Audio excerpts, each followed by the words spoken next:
You're listening to WKDW Radio 97.5 and KDWRadio.com, broadcasting from the Bishop West Real Estate Mobile Tower right here in Northport, Florida. And I thought I would start today out by introducing my good friend and Vice Mayor, Alice White. How are you doing, Alice?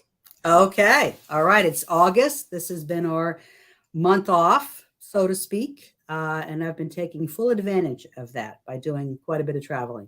Nice. And I've been up twice to Nashville, twice over to see my granddaughters, Evie T and Ellie Rose. And Ellie Rose went to school for her first day of kindergarten today. So anxiously awaiting the phone call when she comes home to tell me Yes. how that went. But my son told me this morning, I talked to her in the truck on the way, or in their car on the way there. And he says, I got her to the front door and said, "Do you want me to walk to your class?" And she said, "Nope." And she just took off running.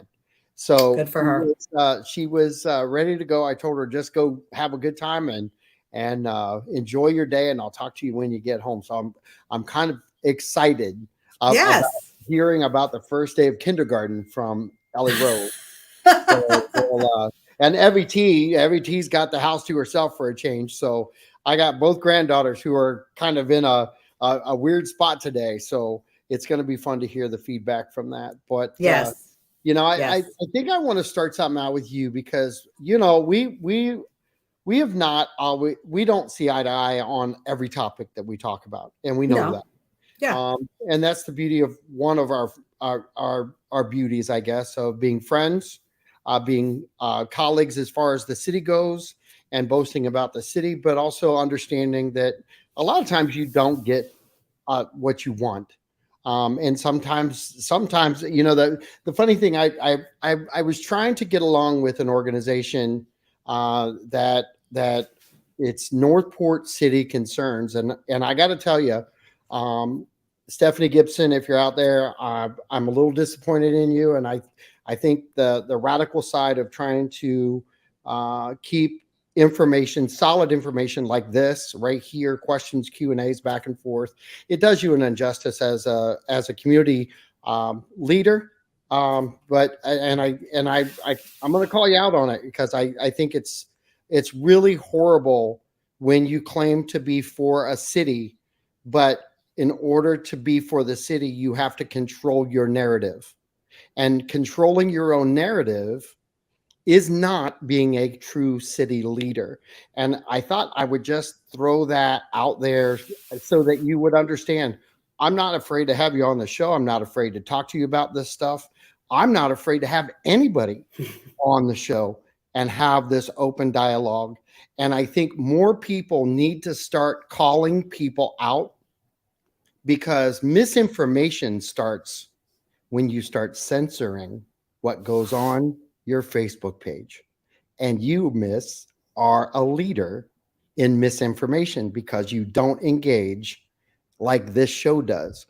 And I thought I would throw that out there, but I'm going to lead into why is it so important as a city leader, as a vice mayor, that things should open up as a good dialogue? Why is that?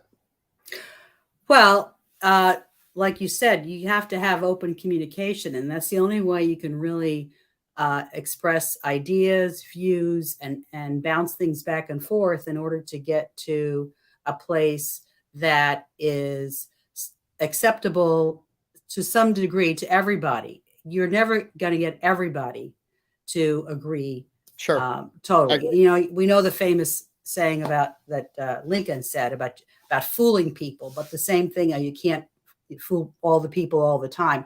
You're not going to make all the people always happy either. But, you know, representative government is about representing the entire, all the people, that what will work best. And that means making compromises. And that means trying to find that middle ground. And going back to what you started this conversation with, that can only be accomplished if you are open to having open conversations and discussions. And when you have information being put out that is one-sided, one person's view, but it's being put out there as if this is the only position, then that to me is detrimental to what you're trying to accomplish, and you're not going to get people to share their views. Because I've talked to people that have even said they don't want to comment on some of these Facebook pages because they just get attacked right away. It's like, ugh. Well, So you're and not. truthfully, I'm glad you brought that up because that is the narrative that's been I misrepresented, I guess, out there, is that people should be scared of what's going to get posted about them. Post it. I love the fact that you'll post it about me. And if anybody, I see that David Ionati, which he knows I'm not a fan of his, but I would love to have David on my show and let David talk about what he's done to the city and how much he's cost the city. And I want to understand why he feels so empowered as a person when he's cost the city so much financially. And we went through this before. So, David, you're more than welcome to text me 941-391-4663. I would love to have you on my show. I would love to bring your whole crew in and we'll just do a roundtable so that your information can get out on why you feel the way you do. It's important for me to have you on my show, just as it is important to have Alice White and the rest of the commissioners and anybody around town or in Port Charlotte on. And I think it opens the dialogue much better than being a Facebook coward and doing things on Facebook that really hinder the process of communication and open dialogue. These things can be very harmful, and we're truly finding these things out as a nation. They can be very harmful in election cycles. Uh, Mhm. they and people don't really want they're picking sides right now, and it's ironic. I had this conversation earlier, and it seems that most of that group is Republican. I'm Republican. I think you lean more towards the conservative Democrat side, I would think, right?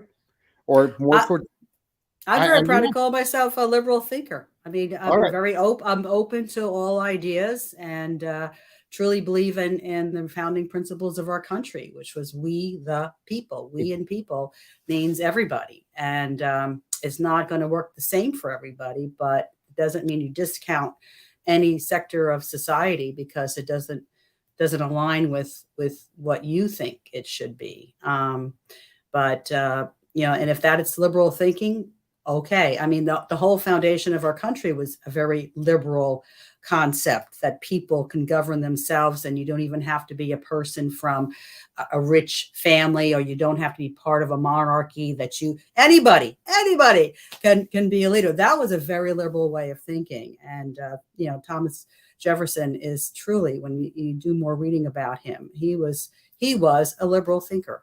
They Yeah. all were, which is And really he's why right.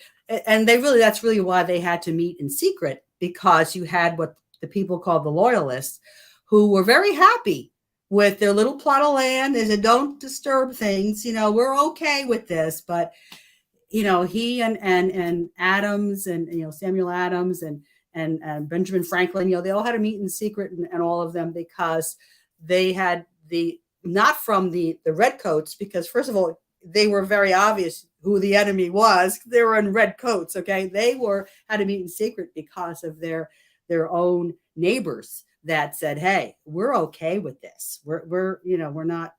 You're just going to stir things up." And Right. it was very liberal for them to be thinking that no, we can govern ourselves, and we can put into place a whole new form of government, which nobody else in the world had. That's a pretty radical, if you want, I'm going to use that word too, way of thinking about governing people. And we I think both sides a lot of times act radical towards each other right now, especially in the last, I would have to say in the last 20 years, it's gotten a lot worse, a lot worse. Mm-hmm. And I felt that even back when Bill Clinton was running for the first time. I kind of felt that tension build because the narratives were so different. And I think when you have things happen on a national level, they trickle down to local Yeah. over time, and we're seeing that now. You know, the power of social media. We definitely saw some demonstrations over the last 3 or 4 national elections where things are. Everybody thinks that Russia, Russia, Russia. I love the fact that they think Russia just started doing this to us. Russia's been doing this for a long time. They're storied at it. And I laugh because there's so many people out in our world right now who are taking a sliver of a piece of pie Hmm. and they're calling it the whole pie. And if they've ever had your pie, I want the whole pie. Okay. So, you know, Yeah. but I laugh at it because the narrative and I don't want to see any group out there that's manipulating the mind of others. Right. And really, Northport City Concerns is 100% doing that. And it's because the freedom of speech is not allowed. Right. And freedom of speech is the first and foremost thing we should be fighting for as a unified country and city. We should be Yes. fighting for that. And you're absolutely right. The freedom of expression means to be able to speak freely without fear of retribution, retaliation, all those R words, that you have the freedom to express your ideas. But of course, even our First Amendment right, it does come with some things that aren't covered from the First Amendment. The Supreme Sure. Court came up with, I think, what, 6 of them that doesn't, like slander. You can't slander somebody and say it's my Right. First Amendment right. That they said no, we don't cover that. That's not the case. So you still have to exercise self-control, but it's the ability to express your ideas, and just things that without being fearful. And this is what I said just before, that people are afraid to post a comment on some pages that are contrary to what the overall sentiment is, because they're going to be retaliated. They're going to get, and they don't want that. And it's really like a bullying technique. And this is why, It is as a Facebook teacher, bullying. yeah, and that's really the basic way that bullies can exist, is because or gangs, you bring people into the fold, and you go into the fold, so you're not the one who's going to be attacked, and you're not the one who's going to be bullied. And that's how they were able to keep going. And as a teacher, we went, had all kinds of programs about anti-bullying. But that's pretty much why. If I want to take care of myself, I'm going to make sure I'm with that vocal group there, so that they're not going to turn on me. And that is not what freedom is about. And So I want to ask you a question, because it leads me into this thought, because I interviewed you when you were running. We had a great conversation. We talked about all kinds of things, but what I find now is the question that I have for you is, as a city commissioner, with the vision that you had before, are you getting 100% of everything you wanted as an individual sitting where you're sitting today? no, no, I went into that knowing there's 5 of us. And I learned long ago in my quest for advocating for better tree protection that you don't have to get 5 people. You need to get 3. Right. You just need to get 3 to agree to something. And it's not always going to be. And some of the things I started out with, it was again matter of compromising, getting to that one point that, okay, at least three of your elected officials can find they can live with, based on the feedback that they're getting from their constituents. But that's how it is. I can't say I didn't go into this thinking I was going to get everything that I wanted, but I really wanted to be a voice for people that I felt weren't being heard. And that was really as far as the environment goes, because for years, this is what people said when projects came up. Nobody ever even asked about the environment. And I I've not been very good in playing the political um, role in that sense of saying things just so everybody knows that I know about it, so I have to say it. And I've not been good at conveying that, because some of the things that come across, I already know that this isn't going to fly, that you can't tell people, you can't take down a tree in their backyard. I get that all the time. How come we can still clear cut? Because you can't tell people, they can't, it's their property. And that's the way it is. So, but I realize that I have to keep bringing that up just so people know that. And that's something that I know I've been remiss in, because I just figured, hey, how many times, have we said property rights?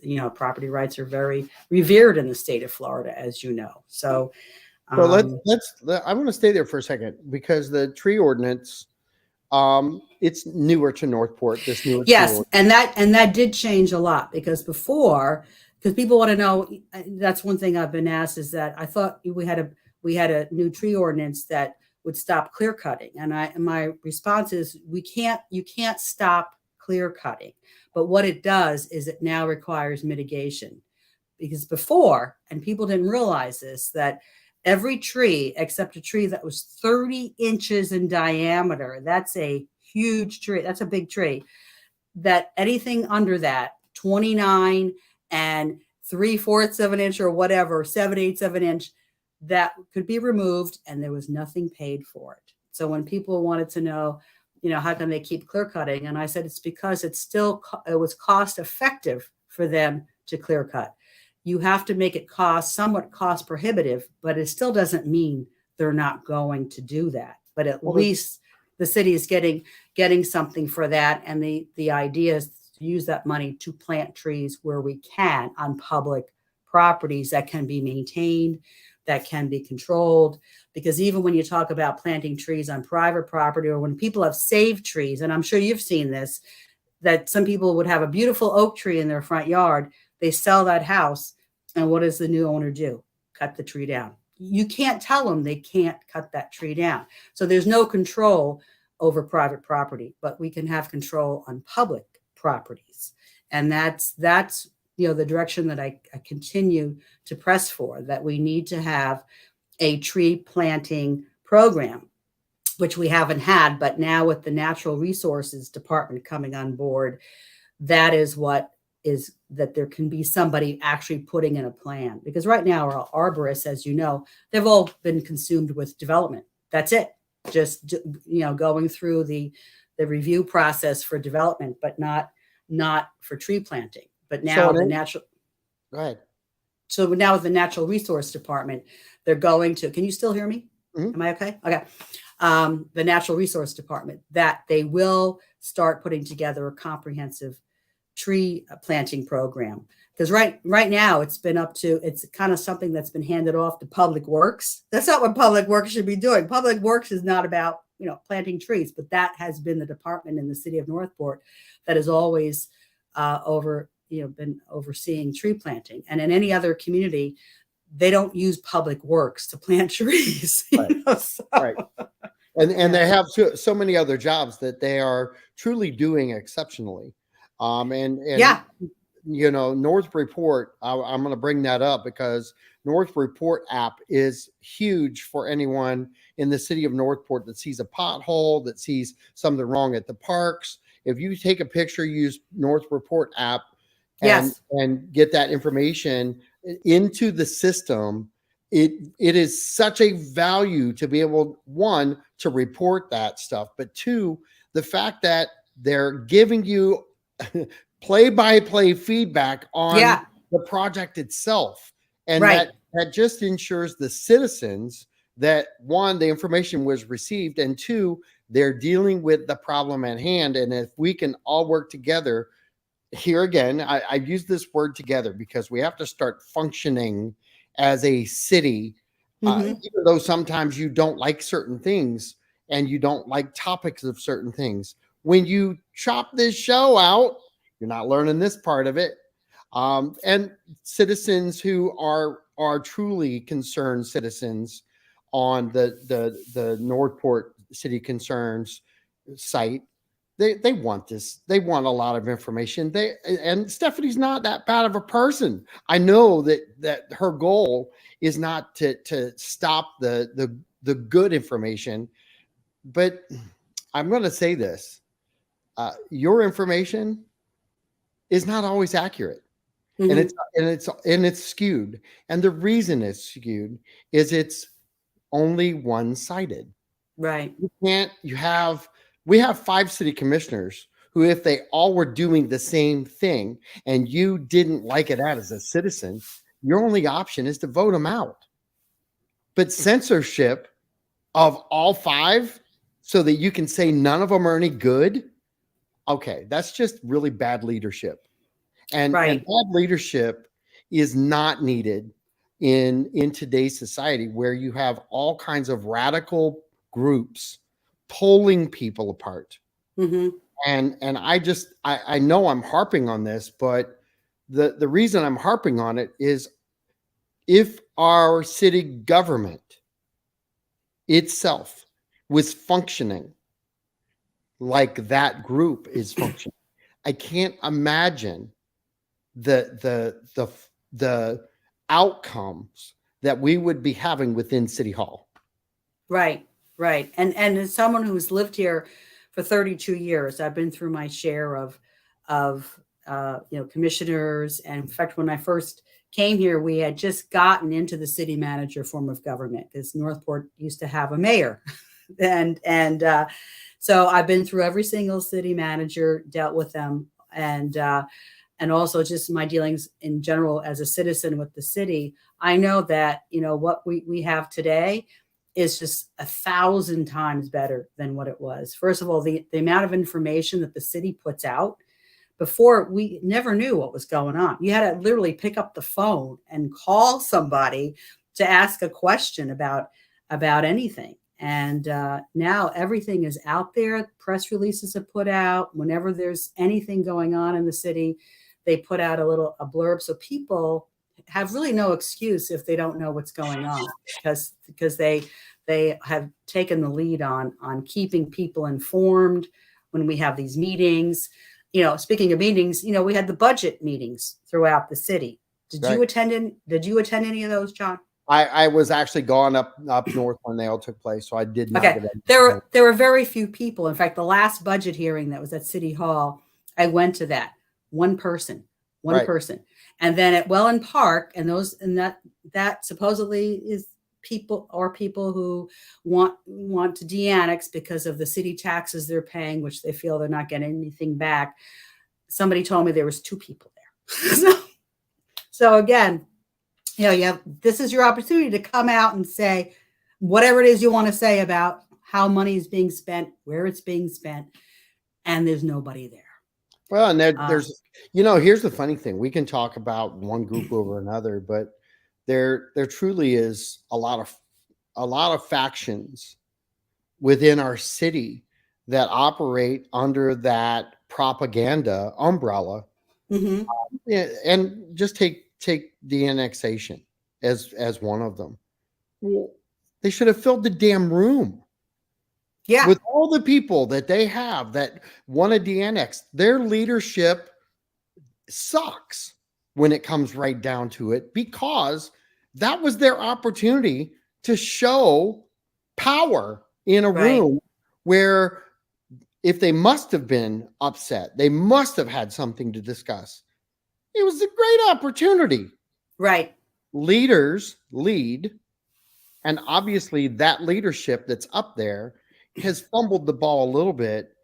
And I'm not saying they're bad people, but here's the funny thing: if you're going to lead, then lead, but be willing to confront everyone. Mm-hmm. Be willing to have open dialogue. It, and I'm going to go back to what you said, is that you haven't gotten 100% of what you wanted. And just because your goal is 3 doesn't mean that you're going to win that either. Right. And I want to know, from the perspective of Alice White before election to Alice White today, watching people who joined you before. And I've not asked you if they haven't stuck with you, but I'm almost positive that there are people out there who 100% were behind Alice White until you did something they didn't like. That's right. You're absolutely right. And it bothered me for a long, long time. And one of the things during my month hiatus here is I had to find peace within myself to say, I know who I am and I know what I did. And I'm not going to discount that because, yes, I have a different opinion. And mainly it's with the Mineral Springs issue that people say, will say, we thought you were the environmentalist. You let me down and I had nothing to do with you anymore. So they're discounting, People for Trees has been in existence for 26 years. And that means everything that we accomplished, you're just going to throw out the window because again, we're not seeing eye to eye 100% on one particular issue. And I really took that to heart and it bothered me until I remember the words of my mother. Because in 2002, were you here yet in 2002? I was here. Okay. People for Trees tried to go through the steps to get the tree ordinance change. It wasn't happening. And then somebody said, your city charter allows for the citizens to present an amendment through petition. If you get enough signatures and it's verified and the whole bit, you can put a referendum on the ballot and have people vote for it. We did that route, and that was to provide for minimum tree protection standards inserted into our city charter. And we were following the lead of Jacksonville, Florida, that did this. And they were, my mentors. I really followed their entire playbook. And I said, okay, we're going to do that here. We had to form a political committee. We had to do the whole thing like we were running for a campaign. And everything. And this was in 2002. So do you remember what was going on in 2002 in Northport? It was the building boom. So talk about, throwing fire on the flames or whatever, but gas on the flames, but it was defeated 2-1. And I was so disappointed. But my mother said, but Alice, you did the right thing. And I said, yeah, you're right. I had to do that. We had to do that because I had to know, how to move on. And rather than just constantly calling commissioners, talking to commissioners, going there and not getting anything, well, this now put it to the people. And the people, said 2-1. The irony of that is that was only going to apply, just like our tree ordinance. It only applies to new development. So anybody that was living here who voted because they were living here, it wasn't going to affect them. And yet I had people saying, oh, I was told this is going to take away my property rights. I was told this is going to raise my taxes. This has nothing to do with you. This is for new development. But when you're just, you're talking about misinformation. Yeah, that was the height of having misinformation. And this was even before Facebook. Okay. And all that stuff was really out there. But I just have to remember that the words of my mom when people started to dismiss that the work that I did through People for Trees and what was accomplished, that doesn't matter now because I don't agree with what they're saying. And I just had to realize, that's not valid. Whatever they're saying, I can't give it any validity because of how they're weighing what I did, just because of, like you said, I happen to disagree with how they want things to go. So I'm going to post this up. It was from David Ionati, and I really don't mind him watching the show. I 100% invite you on, David, because I have no reason to be embarrassed about having you on, even though everybody has told me it's a waste of air to have you on. I would enjoy the conversation because I want to understand why you got elected and why you had to back out, why you had a special election that cost the city $90,000, and that you yourself have spent taxpayers' dollars because you didn't want to represent. And you must have been too scared to represent. But I'll show this. And it says, does it even occur to either of you? No one shows up, I guess, because the commission has effectively lost the public trust. Why bother asking on this absurd apologist propaganda show. Well, the funny thing is, I don't take great offense to anything that you just said, but I do put you at the level that I'm not. You, sir, can come on my show and explain all of this in detail.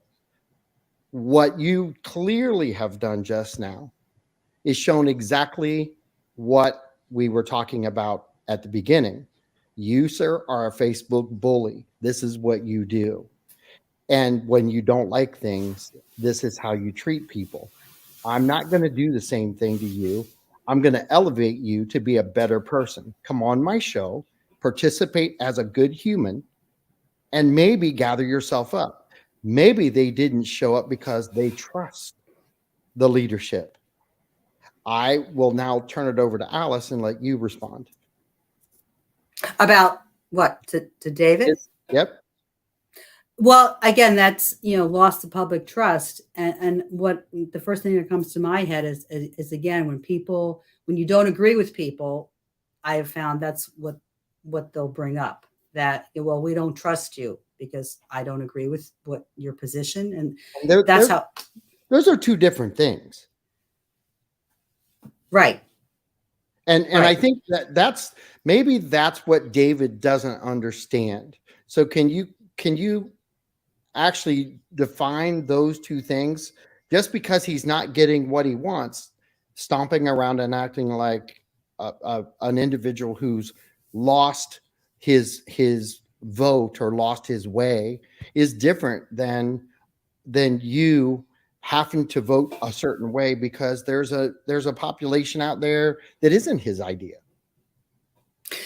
Yes, and that is, and people keep referring to the vocal minority, and they are. I know that too through my advocacy with the trees. Sure. That there would just be a handful of us sitting in the commission, and there wouldn't be a whole lot of people there for things. But I still strongly felt that there was that voice that was out there, but it still didn't mean that the commission should, if they don't follow with us. We never said, well, you've lost our trust in you. They just didn't agree with what we wanted to do, that was whatever we were saying we wanted to see done. They didn't agree that was the path to get it done. So I don't know that they ever asked David this, but David, can you give a specific reason why you think the public, like the entire public, including myself, and like I said at the beginning of the show, I don't agree with everything that goes down in the city. We have these conversations, but you have to have courage to ask questions. So ask a good question. Making a statement and putting a question mark behind it is not a question. So how about proving your point? Give us some information of why Alice White has lost public trust because of what she's done in office. Because you need to make it clear when it comes to public trust, it can't be, I disagree with how she voted.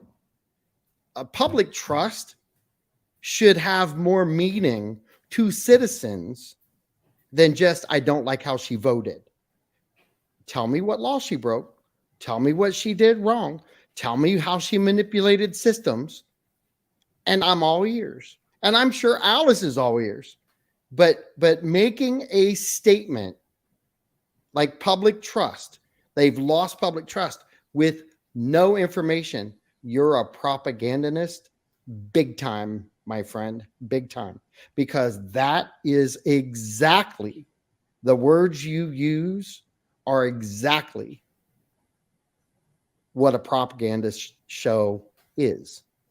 I'm not doing that. We're not doing that. We're actually asking citizens to get involved, be part of the process, show up to these meetings. I'm going to ask you this, Alice. Are you disappointed with the outcome of the citizens. We have 80,000 plus in our town. Are you disappointed that more people didn't show up?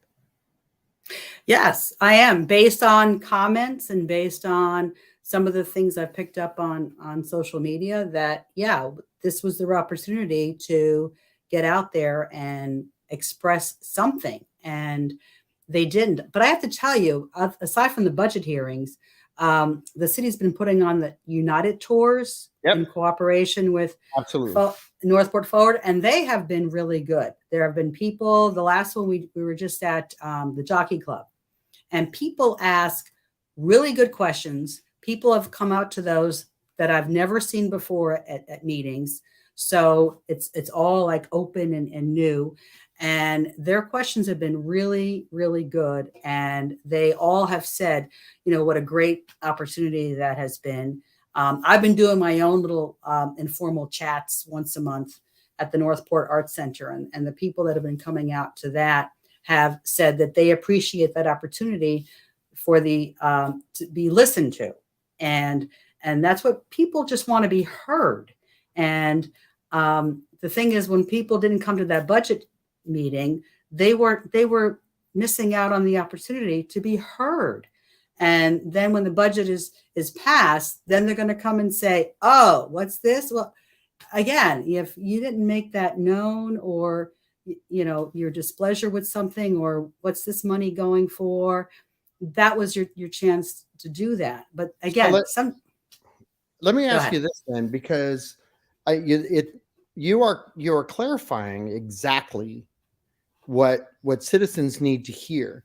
The problem is that if you don't show up and you don't ask questions and you follow leaders of our community that are not inclusive to everyone, if you follow the David Ionati's of the world who just are going to tell you what he thinks, he's allowed to think that. Mhm. He's an individual who has his own mindset. I just don't happen to agree with him. And I would love to sit down and have coffee with him. I don't dislike him. Don't dislike him. Don't dislike Stephanie Gibson. Talk to her before. Have no issue with Stephanie. None whatsoever. I just don't happen to agree with how you're playing the game. Now, I'm not going to take my ball and go home, and I'm not going to call people out as far as misinformation. But what I will say is, if we're citizens and we care about where we live, show up to these meetings. If you can't make these meetings, I'm blessed because I get them. I get a commissioner once a month on my show, so I feel like I get caught up. This is not a propaganda show. This is exactly what people miss out on when they don't go to meetings. Right.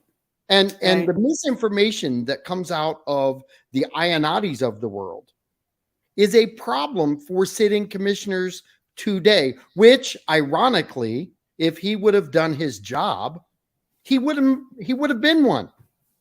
And he would be feeling the same way you do because he's doing it to all of the commissioners who are currently sitting, including our city manager.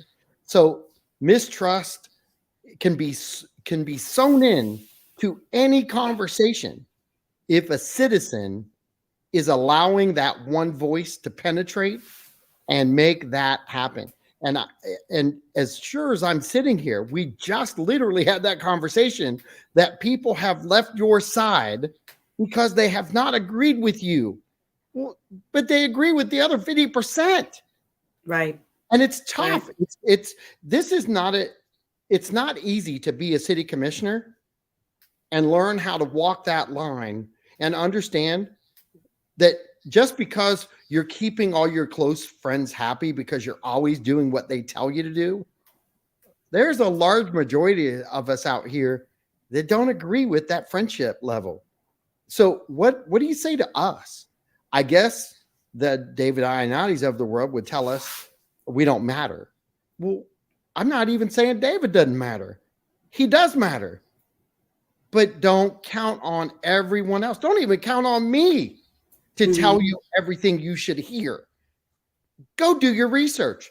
If you, and you mentioned the group Northport Forward, They're independent. They do that research Right. independently, and they're pushing their way through all the BS that these social media driven propagandist machines, and you could throw me in that, I guess, because I'm on social media, but I'm on the radio too.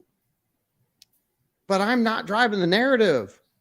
The commissioners are driving the narrative. Right. The Yeah. citizens should be driving their narrative. They should be willing and wanting to get involved and not listen to someone they don't always agree with. It's Right. And okay. yes, and that, the two words public trust again just is being thrown out there when again you don't agree. When people aren't agreeing, oh, that we have no trust, you've betrayed the public trust. Just because we're on different levels here, or different wavelength for how to get something solved, that you throw that in there. I mean, no, we don't agree on maybe a path to getting somewhere, but that doesn't mean that I've betrayed a public trust. Well, and And and, and I'm going to say this: the word, and I gave my definition of what I think public trust. When you break public trust, is where you've broken a law, where you've done something to break public trust. A vote against something that they're not for. That I'm sorry, that's not public trust. That right, that you have taken a criminal act and put it into a voting scenario. And if you, sir, were a city commissioner, you would 100% be guilty of it.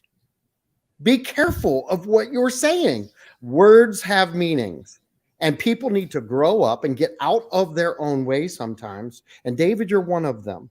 You need to understand that you would have had a responsibility to a city. And you know what? Your actions tell me I'm glad you're not a city commissioner, because it's your words and your actions that are being represented as a non-city commissioner. And I don't think you could have been fair and made good judgment calls because you're willing not to make good judgment calls as a citizen.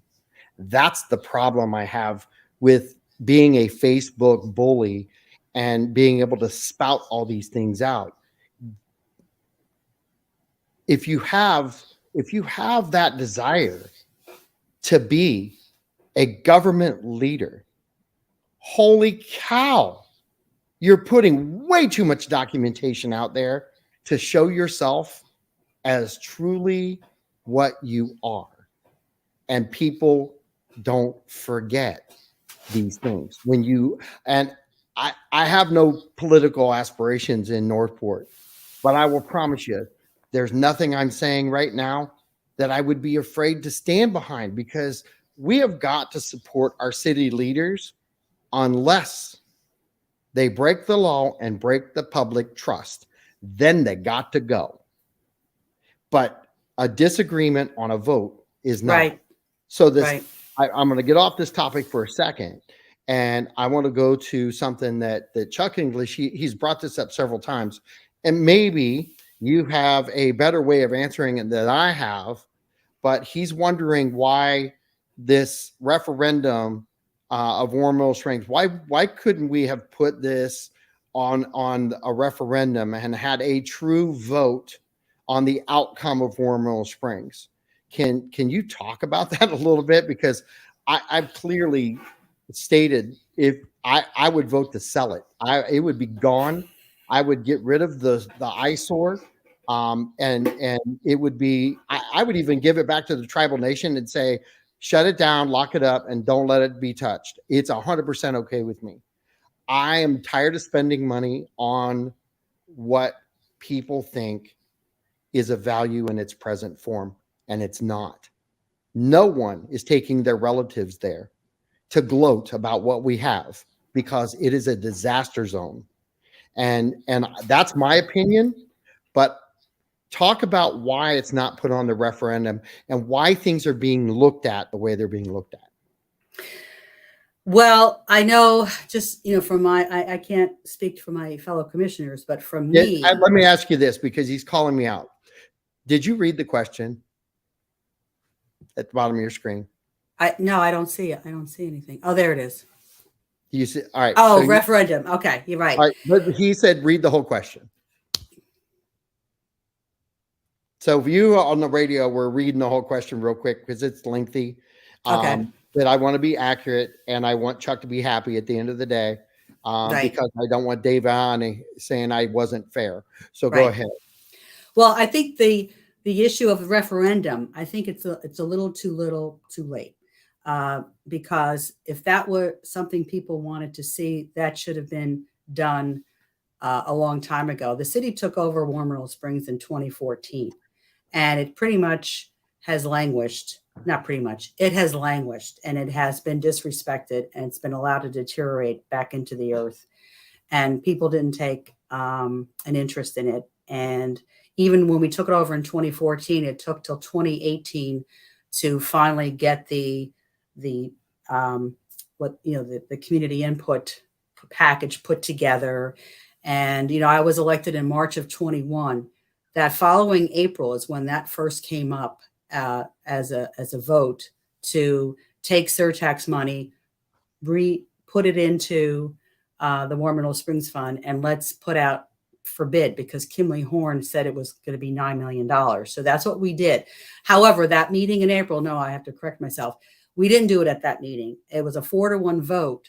I was the only one vote that said, let's do this now. The other 4 commissioners said, let's wait to budget, so the summer, to see if we can really take all that money from places and redirect it to Mineral Springs. And of course, the bid came back more than twice the amount. But a referendum costs money to have a special election.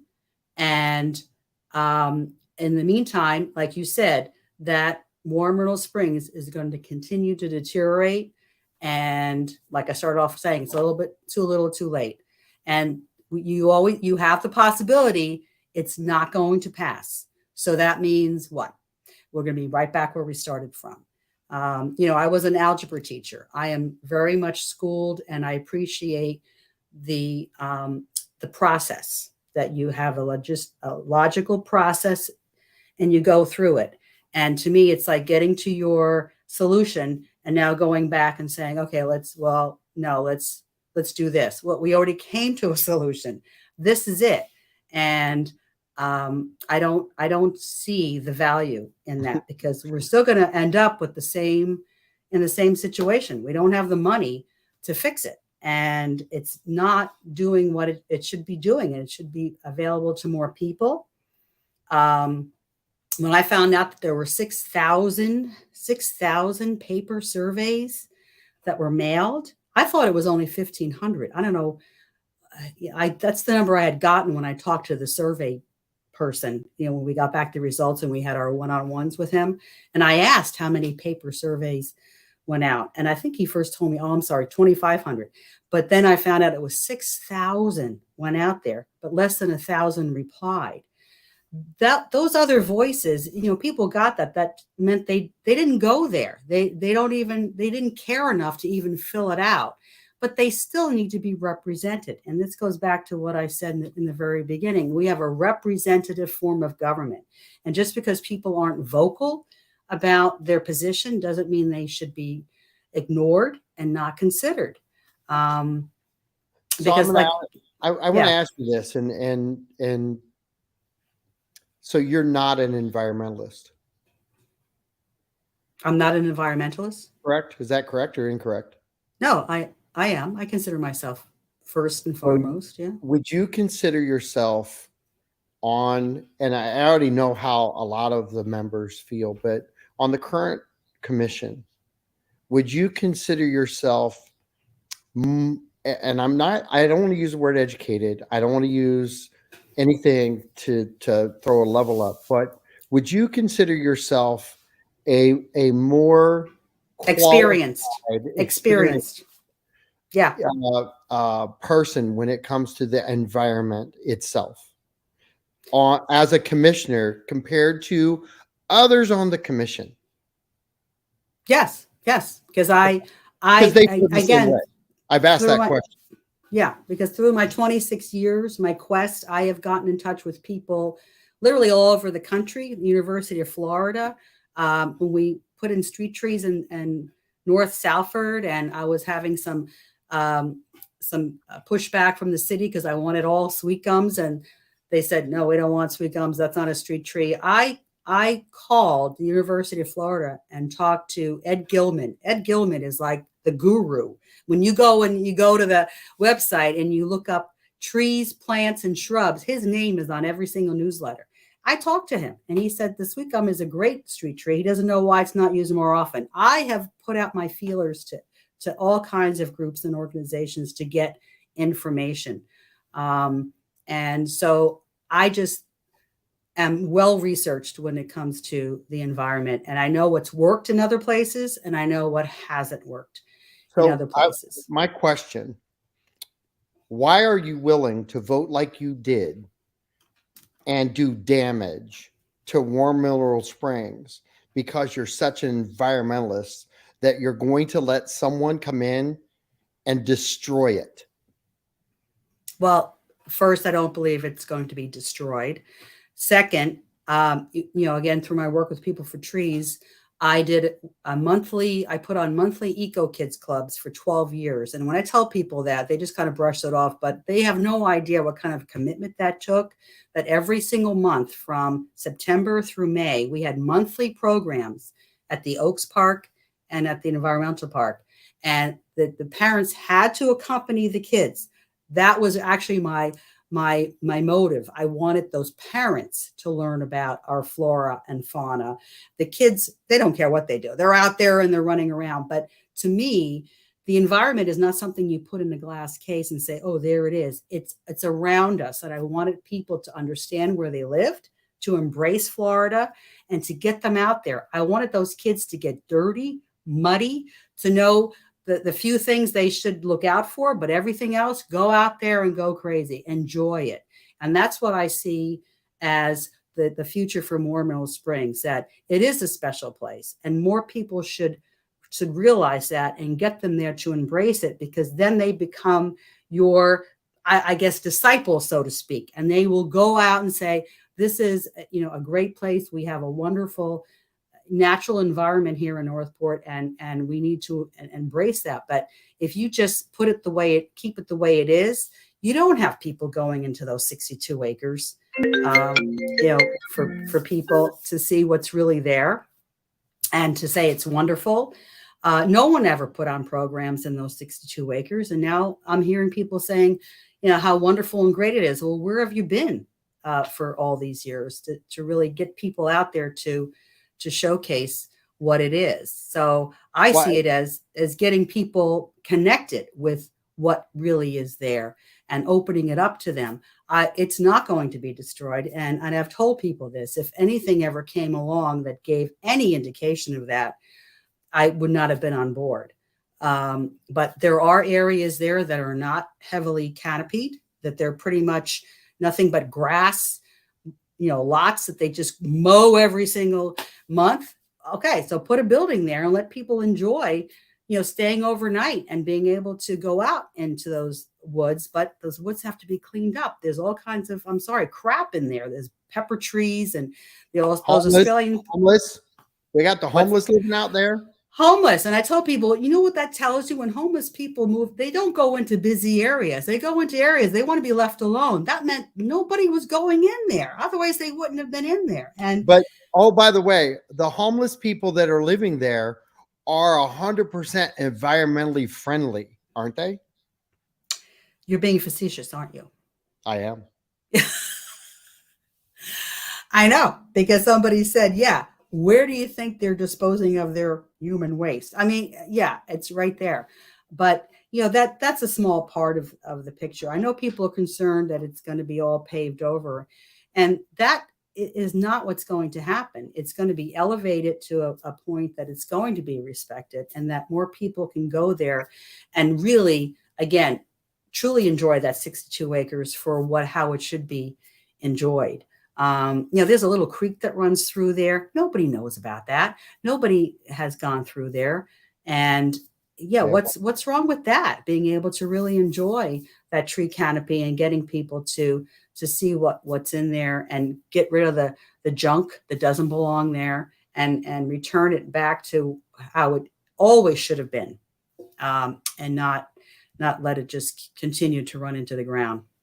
So we went past my time on the radio, but I'm going to Yeah, stick I'm here sorry. for a second Yeah. because David, of course, thinks that I'm attacking him, and it's a personal attack, and he's feeling, I guess, victimized, and that's usually what bullies do. But here's the thing, David. Don't be scared to have a conversation with me. Don't be scared to come on the show. Alice does it. I'm going to promise you this: every single show with every single person that I do is never rehearsed. We never have a topic driven show. I had her in the green room for 15 minutes today prior to. Not one question did we decide we were going to talk about, not one topic. And we did this cold because that's how citizens gain respect for leaders. You, sir, are more than welcome to be part of this show. I'm going to give you every single opportunity to come on. I am not beating you up as a person. I am not happy with you as a city leader that you might have been. I am allowed myself to feel that way because you spent my tax dollars. You spent city tax dollars on you doing what you did. You have to be an owner in what you did. Own it. Then tell us why you did it. If there's a really good substantial reason, I'm not unreasonable. I might agree with you. I don't understand your philosophies a lot of times, and you're not in a majority. You do, as a citizen, have every right. My point to all of this is that you and others who live in our city all have that right. It should not be manipulated by anyone. And if you know of a group, and you do, and you're part of it, if you know of that group, you should agree with me that people should stop doing this. And if you feel like a victim, if you truly feel like a victim right now, holy crap, what do you think the rest of us feel like? Because that same group of people stand at the podium almost every single time they speak. And their statement starts with, "You've been neglecting the people of Northport." The last time I checked, that group was 1,400 online. Love the size of the group. Absolutely love the size of the group. We're 80,000 plus. We had 800 surveys come back for Mineral Springs. That isn't the majority of anyone. That isn't even the majority of the data that was sent out. Holy crap, no one can stand up and say, we sent 6,000 out, 800 people responded. We know what 80,000 people want. You would have to be a moron to think that.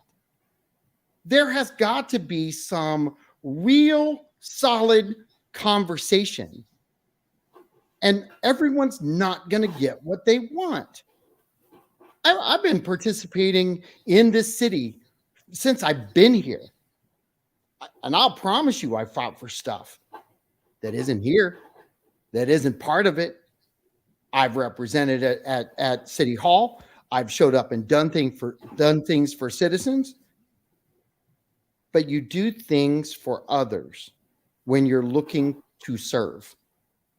You do things for yourself when you're a selfish individual with a goal about yourself and your self needs. That's the difference in leadership and a citizen who just wants what they want. And when you run a group, you should be inclusive to all ideas. You should be embracing conversation. You should be embracing all of these good qualities.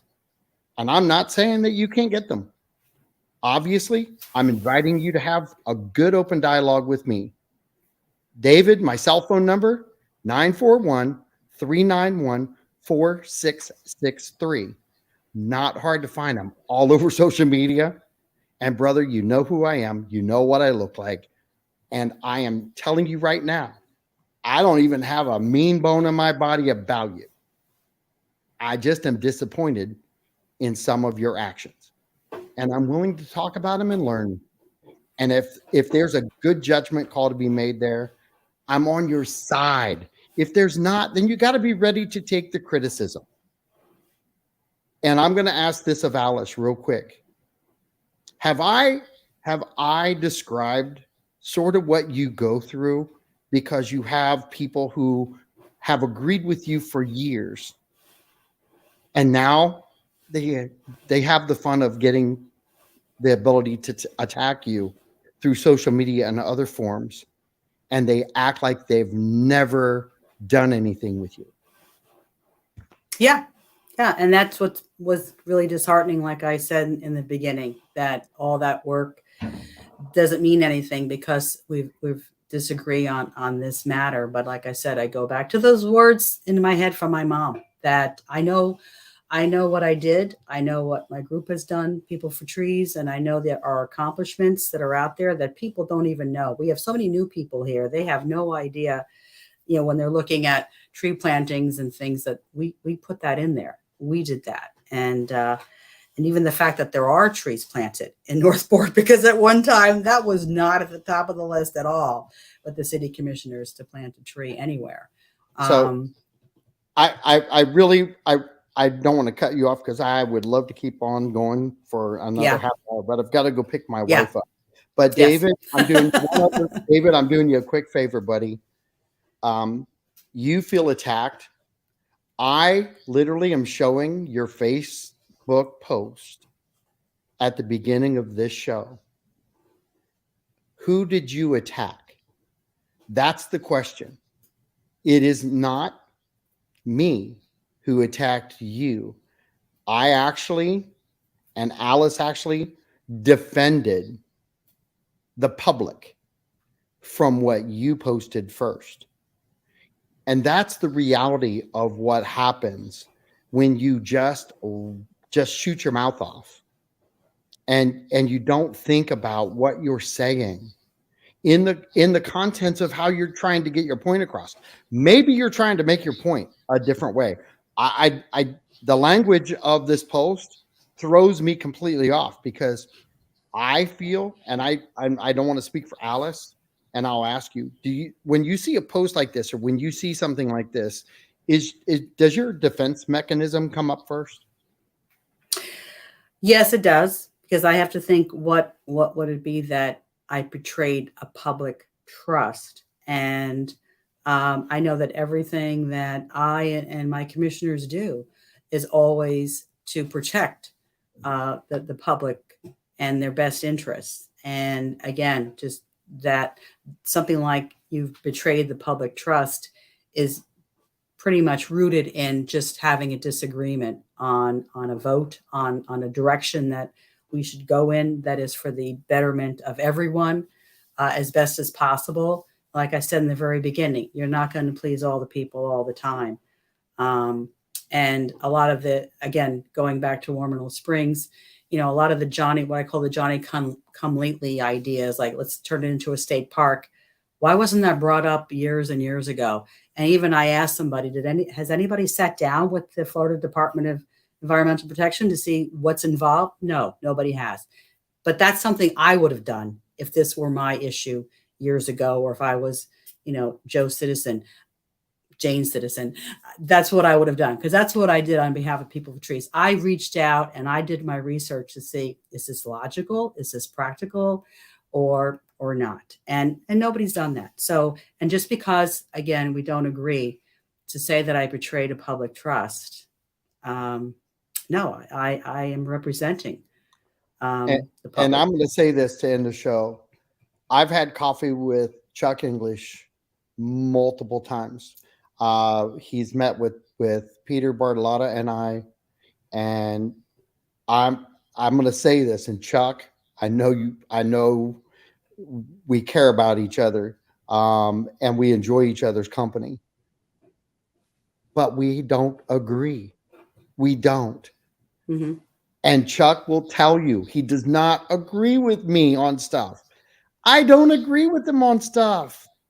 We still have coffee. We still talk.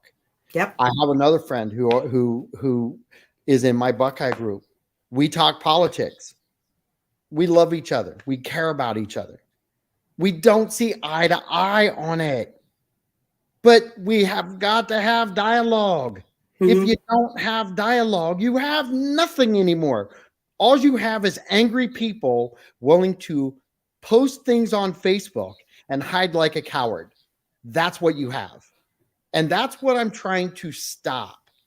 We're going into an election cycle where both sides are guilty of doing the same damn thing. And the majority of our citizens are not even willing to say both sides are doing it. They're just blaming one side. Hmm. No, both sides are guilty of pulling this nation apart. When you have 50-50 votes, that's what destroys a nation. There is no mandate. 51%, the last time I checked, was never a mandate for someone until recently. 51% means I can do whatever I want to you and your federal dollar. No, it does not. That's why people are pissed. Hmm. The same thing happens in the local elections. The same thing happens when people don't get involved at the local level. The same thing happens when you don't go to meetings about tax increases and you don't raise your voice when it's supposed to be raised. And then you bitch about the tax increase because you didn't speak, but it's everyone else's fault. No, stop being lazy and be part of your city. Get involved and understand why these things are happening, Hmm. and then understand the process. Once you understand the process, you can be pissed off if you want. Once you voice your opinion, you're active, you can bitch. It's like asking somebody who doesn't vote their opinion. Well, if you didn't vote, you don't have one that I'm willing to listen to. And most people, most reasonable people, have that same opinion that if you don't take time out to pull the lever, why should I listen to you rant and rave about the leaders we have today? Right. I appreciate you being part of the show. And I know we went all over the place today, Sure but did. but we did, and we did not have a plan for this. Didn't And have a plan. You're right. yep, Yeah. and I know that these are not easy things as a sitting commissioner to talk about because you're there is a group of citizens, no matter how you vote, that are going to be upset. Oh yeah. But the Facebook bullying, this posting crap, this eliminating conversation, holy crap, I know for a fact these same people are not happy about it happening on a national level. Hmm. And yet they think it's okay because they're doing it on their own Facebook page. Right. I'm sorry, when you're doing it anywhere, when you're censoring anybody's conversation, boy, think about what I just said. That should scare the crap out of every person out there. Hmm. And there are a younger population that think it's okay for Yeah. censoring. And that's even scarier that the younger population has already been indoctrinated to think that censorship is a good thing Hmm. because it's not. Because when you censor information, who's controlling the narrative? And if it's not the people you want, and you're on the other side of that victim, or as a victim. Right. There's a real problem with that. And I'm glad we had this open dialogue. I'm glad that you got to share that this happens to you and your friends who were your friends in the past or associates in the past. Associates, my friends are still my friends, and Yeah. those who know me and have known me for decades here, they understand, and they have not said that. It's others who were just, as you said, my associates, and people that liked what I did, but as soon as I did something that they didn't like, then things change. And I just have to take it with a grain of salt. Well, and I'm glad you're we're willing to talk about this, and I hope that we can start to change, mend some fences, and get people to open up. I would love to talk to Stephanie and find out why she won't let me put this stuff out there because there's nothing propagandist about any part of this show Mm-hmm. other than the fact that maybe David used the word. Yeah. Is there anything? Is there anything that you said that you wouldn't repeat to any citizen out there? No. No. That's called non-propagandist right there. Because if you're Mm-hmm. willing to repeat it to anyone, propagandists are a select group of people that they're trying to influence. When you're willing to speak the truth, it affects your language to all. Right. That's the difference. Y'all have a good night. We'll join you on Friday. I'm hoping that David Ionati calls me 941-391-4663. I'll put you on the show on Friday and we'll go at it, bro.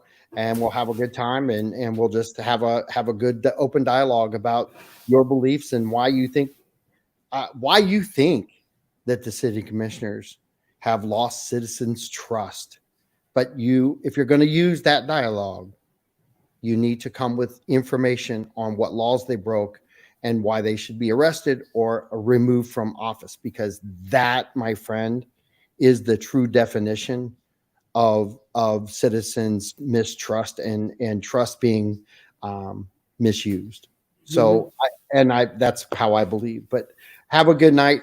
Alice White, thank you so much for being part of the show. Thanks for doing this, John. Not a problem. We'll talk to you soon. All right.